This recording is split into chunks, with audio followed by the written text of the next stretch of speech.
Welcome, everyone. So it is my great honor to welcome you all to the 9th MGPO Physician Dinner.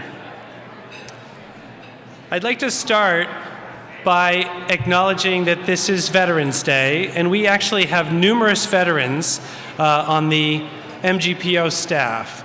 So I would like everyone who's here, and this is a little risky because while we have numerous veterans, I'm not sure how many are here, but everyone who's a veteran who's here, could they please stand up and be recognized? Could please stand up. Thank you.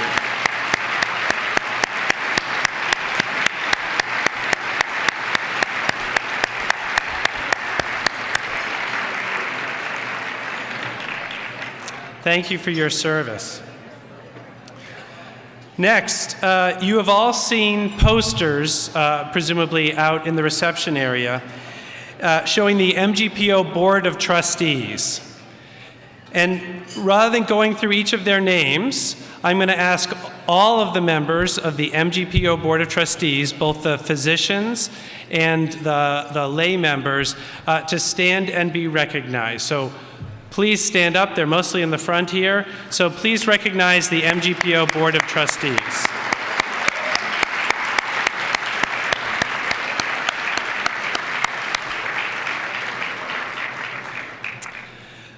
And as we usually do in this evening, we will say more about Brian McGovern a little bit later. But first, I want to recognize Dr. Brian McGovern's family and friends. Ann Jennings, and his daughter Katrina, and his nephew Richard McGovern are right here.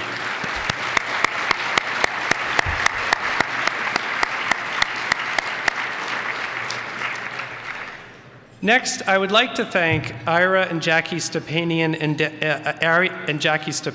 for their endowment of this evening. They have provided a stipend for all the McGovern Award recipients. Sadly, Ira passed away this February. I attended his funeral and was truly inspired by his lifelong work building community and spirit. He was a longtime MGH trustee and very loyal to this institution. Very proud of his association. His wife Jackie and their children Philip and Alyssa are here with us tonight. I'd like you to join me in recognizing them, so thank you.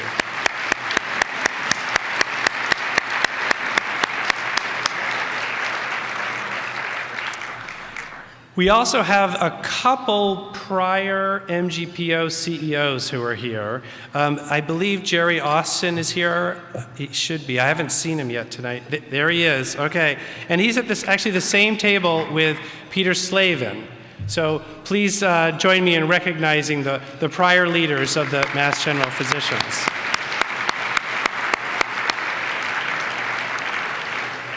Torch said he couldn't be with us this evening. He was sorry to miss it. He's in Chicago tonight.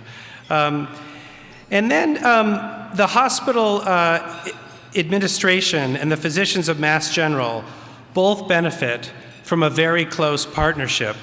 Actually, it is common in the United States, and many of our younger physicians might not know this, that physicians and hospital administrators often don't get along terrifically well at academic medical centers in the United States. Mass General is an extraordinary exception to that, and we are very fortunate to have Dr. Peter Slavin leading Mass General. And I would like you to join me in welcoming him to the podium for a few remarks. So, Peter.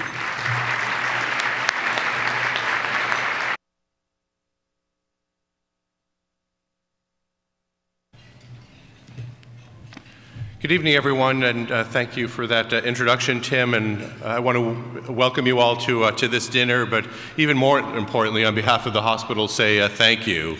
Thank you so much to the physicians of the MGPO for the work you do every day and night to advance our mission of care delivery, discovery, education, and service to the community.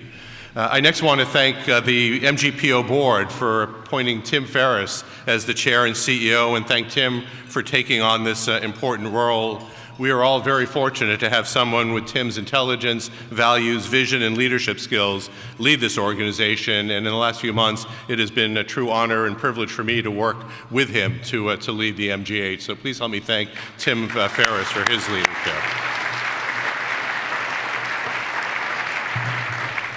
As Tim said, one of the great strengths of the MGH is the relationship between the hospital and the physicians.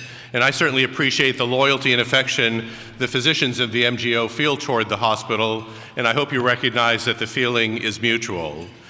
This hospital can't be great unless we have an outstanding medical staff that finds joy in applying its amazing skill here. I wanted to train at MGH and spend my career here because of the incredible people who work here, and also because of the remarkable culture of collaboration, the pursuit of excellence, and an unwavering commitment to our patients that we all share. I think we all recognize that that culture is threatened by a number of forces going on within the world, and we need to work together to be sure to preserve it and strengthen it so that we can pass that incredible gift on to the next generation. We have a culture and history of collaboration that is unique among teaching hospitals and physicians organization, and it is really a model of how to work together to advance medicine. I wanted to share just a couple of examples of how your skills and that collaborative spirit have made a difference since we last gathered at the last PO dinner in 2016. First, we are all too familiar with the opioid epidemic that is destroying the lives of our patients and the communities we serve. And the MGPO, MGH Opioid Task Force is a great example of the hospital and physicians leading the way to address this epidemic. The task force has created best practice opiate prescribing guidelines that have been disseminated, and we have received multiple inquiries from other healthcare organizations that would like to get their hands on them and implement them at their places as well.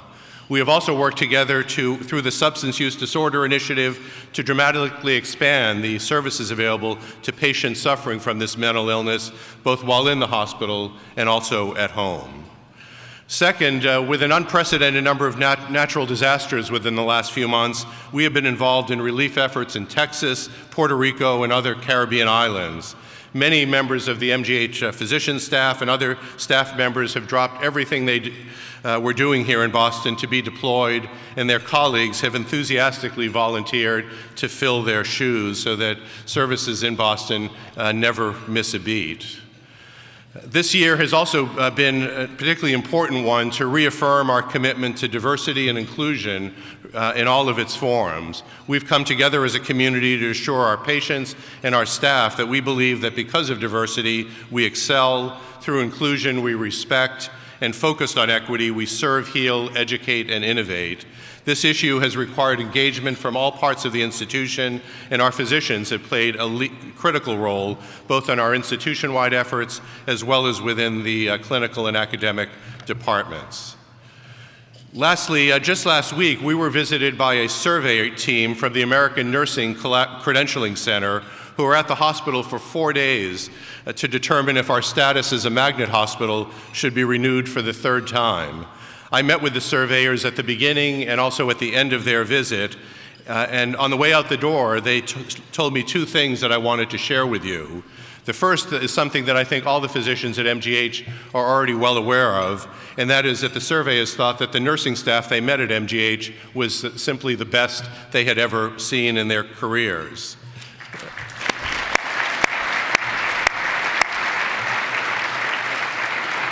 And the second thing they told me is that they have never seen such mutual admiration, respect, and collaboration between nurses and physicians in their entire lives. And so I want to, on behalf of the nursing staff, thank you for working so well with our incredible nurses. The fact that we have the best physicians and the best nurses on the planet is really remarkable for this institution and remarkable for the patients that we serve. Now, there are a lot of people who have led to that achievement, but there is no one who's more responsible for it than Jeanette Ives Erikson. The reason we have the best nurses on the planet is for the last 20 years, we have had the best chief nurse executive on the planet. Jeanette is going to be stepping down from that role at the end of this calendar year, and I know she's here, and I'd like to ask her to stand to be recognized for her great contributions to the hospital.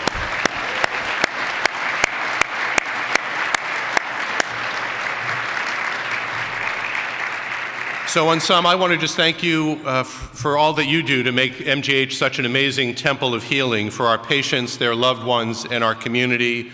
Your expertise, your kindness, your creativity, and your collaborative spirit are inspiring to me on a day-to-day basis. I'm truly honored and humbled to lead the hospital where you choose to work your magic, and I want to, on behalf of the hospital, thank you so much and hope that you enjoy the rest of the evening. Thank you.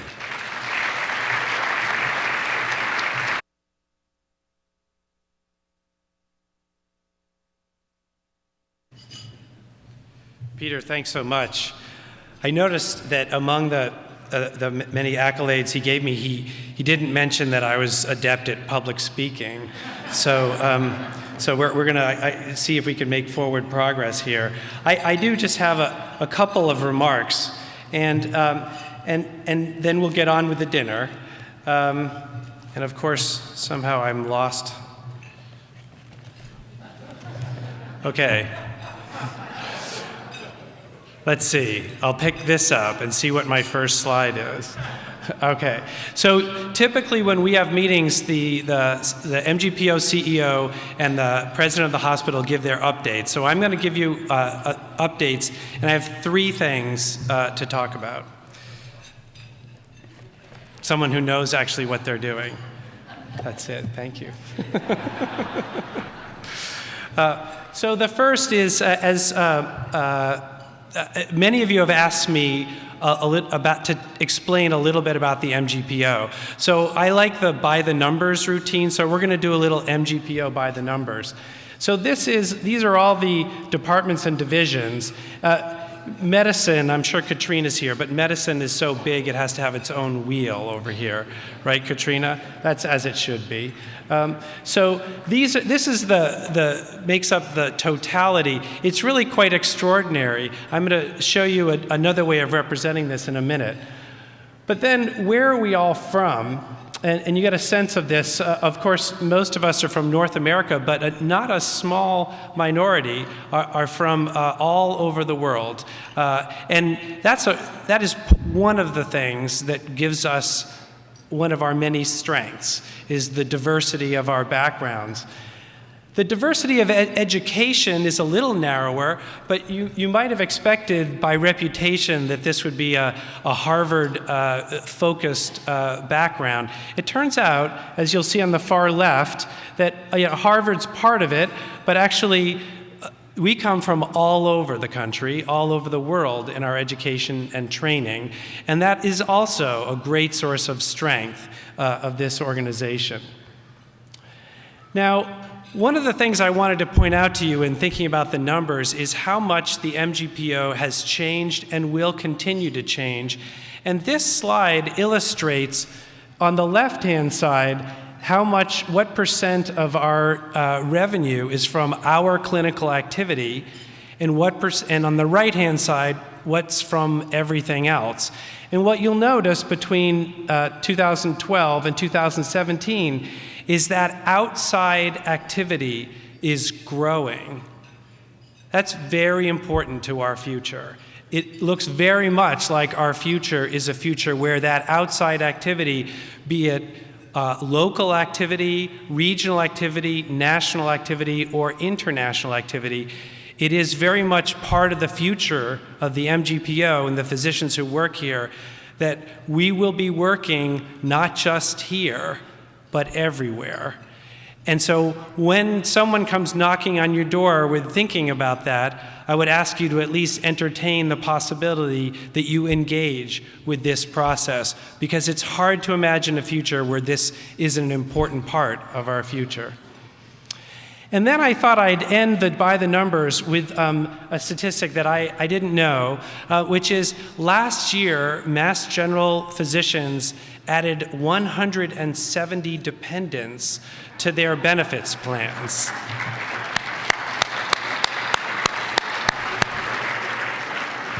I'm told that actually we did get one cancellation to this evening. It came in early this morning because someone went into labor. So this might be 171 right now, okay? That's a productive group. Okay, So people who know me also know that I'm a little bit of a policy nerd. And so I'm going to show this slide. This will be my only policy slide, I promise. I want to thank Ziri Song. He's right here. He's a new faculty member at MGH. And he put this slide together for me rather remarkably. And it tells an interesting and untold story that this will be published. I'm told, Ziri told me that this was just accepted for publication. But what you see in the blue bar going from the left is the number of beds in the United States, the number of acute hospital beds. And in the red dots, what you see is the population that is 65 and older. Sort of dramatic, isn't it, right? This is an untold story. Now, you could look at this several ways. One, you could say, this is a full employment act for physicians, right? But I think, actually, to look at it a little deeper, what this shows is a really big problem coming for healthcare in the United States, right? A really big problem. And it is my expectation through the leadership of partners and the leadership of Mass General, our board of trustees, and mostly all of you, that Mass General is going to be at the very forefront of addressing this problem.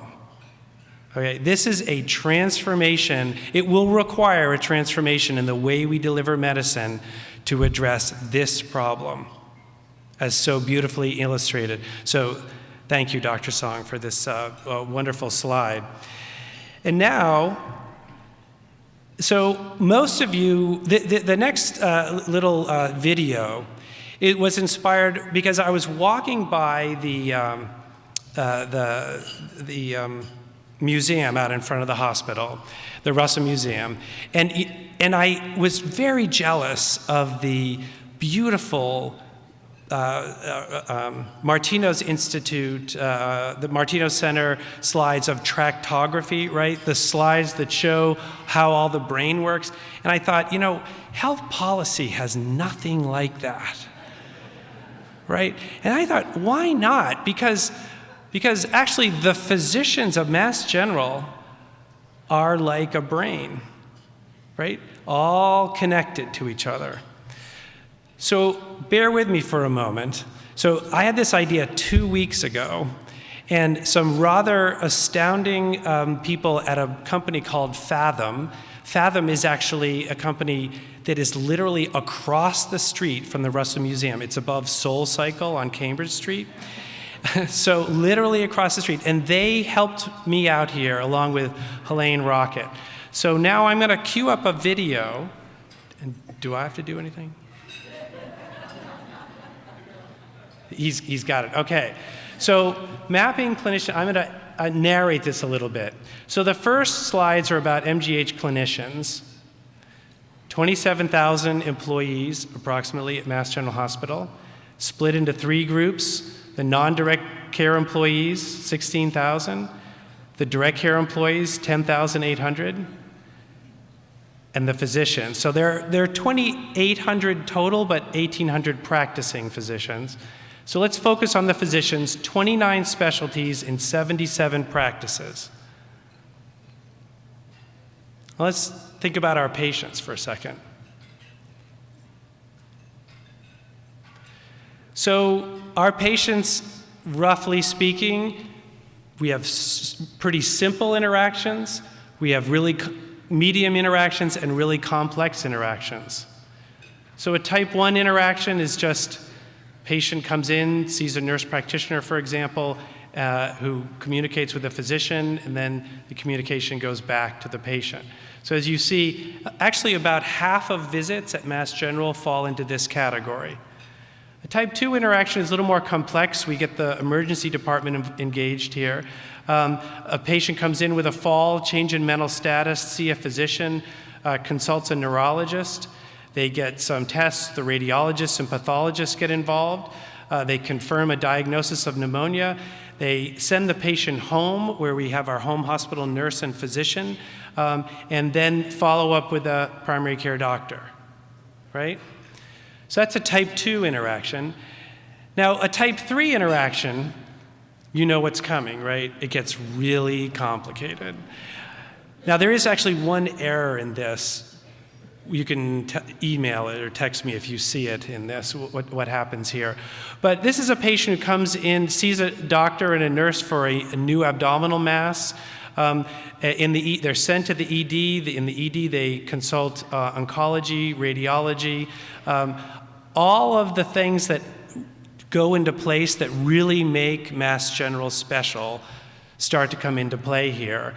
Like, for example, the tumor rounds, and where you have multiple physicians consulting on the same case, all in the service of a patient. And they go to surgery, right? And then later on, they go back to oncology, and they get their chemotherapy, right? It turns out with the data we have now, we can map out these interactions exactly, like not just modeled. This was an actual case that we used with one error. Okay, so as you see, this is about 6% of patients. It's very complex, and a lot of coordination is required. So now let's put the clinicians and the patients together and see what it looks like. So we see about 5,000 patients a day. Think about that at Mass General Hospital, 5,000. So on the bottom here, you see the patients coming in. These are actual patient scenarios that we used from our data, and all the different specialists that are engaged in the process of taking care of each one of those patients. This is going to speed up a little bit here. So we only did 20 of these. We see 5,000 patients a day at Mass General.